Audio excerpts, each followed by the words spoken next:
എനിക്ക് തോന്നുന്നു മുരുകൻ കാട്ടാക്കയുടെ ഒരു കാവ്യ ആലാപനത്തോടെ നമുക്കിതങ്ങ് ഈ വെടിക്കെട്ട് ആരംഭിക്കാം. ഓക്കെ, എവിടെയായിരിക്കും നമ്മൾ തുടങ്ങുക? എല്ലാവർക്കും ഓണാശംസ പറയണമല്ലോ. പറയണം, പിന്നെ തീർച്ചയായിട്ടും കവികളുടെ എല്ലാവരുടെയും ഓണാശംസ.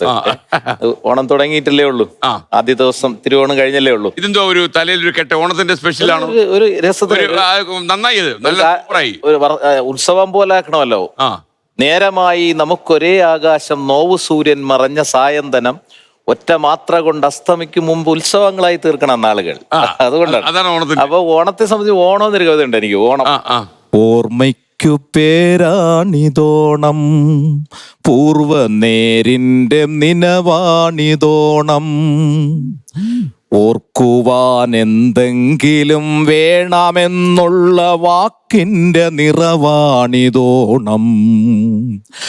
ഓർമ്മയ്ക്കു പേരാണിതോണം, ഇല്ലായ്മ കൊല്ലാത്ത യൗവനങ്ങൾ, മുറ്റത്തെ മുക്കുറ്റി മുക്തകങ്ങൾ, മുഷ്ടിക്കരുത്താൽ മുഖം ചതഞ്ഞാത്മാവു നഷ്ടപ്പെടാ ഗോത്ര സഞ്ചയങ്ങൾ.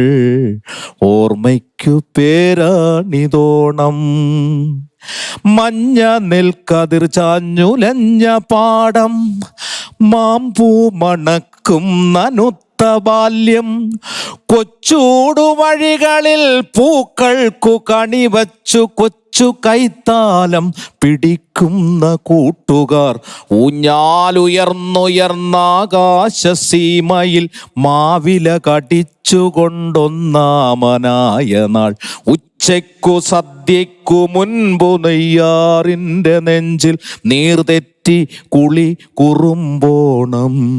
ഓർമ്മയ്ക്കു പേരാണിതോണം, എന്നും ചിരിക്കാത്തൊരമ്മ തൻ ചുണ്ടിൽ വന്നെന്നോ പിറക്കും സ്മിതത്തുമ്പയോണം. എന്നും ചിരിക്കാത്തൊരമ്മ തൻ ചുണ്ടിൽ വന്നെന്നോ പിറക്കും സ്മിത തുമ്പ ഓണം. എന്നെങ്കിലും പൂക്കും എന്നോർത്തു കാലം, അന്നെങ്ങോ വിതച്ചോരു നന്മയോണം. ഓർമ്മയ്ക്കു പേരാണിതോണം. അപ്പൊ ഈ മുരുകൻ കാട്ടാക്കട ഓണമൊക്കെ എങ്ങനെ ആഘോഷിക്കുന്നു? അതുപോലെ നമ്മള് കുടിച്ചിട്ടുണ്ട് ഇത്തവണയും, അതിൽ നമ്മൾ ഒന്നാം സമ്മാനമാണ്. പക്ഷേ ഈ എന്നോട് ചില ഭിഷക്കുരന്മാർ പറഞ്ഞത് ഈ ഓണക്കാലത്ത് ഓർപ്പിച്ചേക്കണം, കാര്യം ഈ പ്രമേഹ രോഗികളൊക്കെ ഈ ഓണത്തിനൊരു എല്ലാത്തിനും ഒരു കൺസെഷൻ കൊടുക്കും. നല്ല 5-6 കൂട്ടം പായസമൊക്കെ കഴിച്ച് ഓണം കഴിയുമ്പോഴത്തേനും ഒരു പരിവാവും.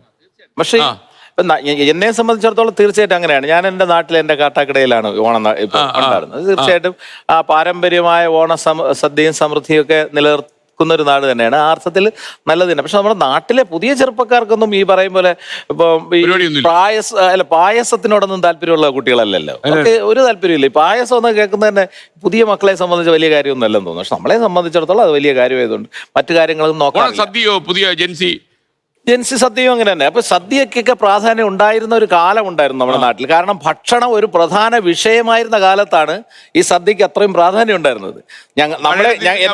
എന്റെ ബാല്യത്തിലേക്ക് ഭക്ഷണം ഒരു വലിയ വിഷയമായിരുന്നുകൊണ്ട് ഓണസദ്യ എന്നൊക്കെ പറയാം ഗംഭീരം. ഇന്ന് നമ്മുടെ കുട്ടികളെ സംബന്ധിച്ചിടത്തോളം ഭക്ഷണം അവരുടെ പ്രധാന വിഷയമല്ല.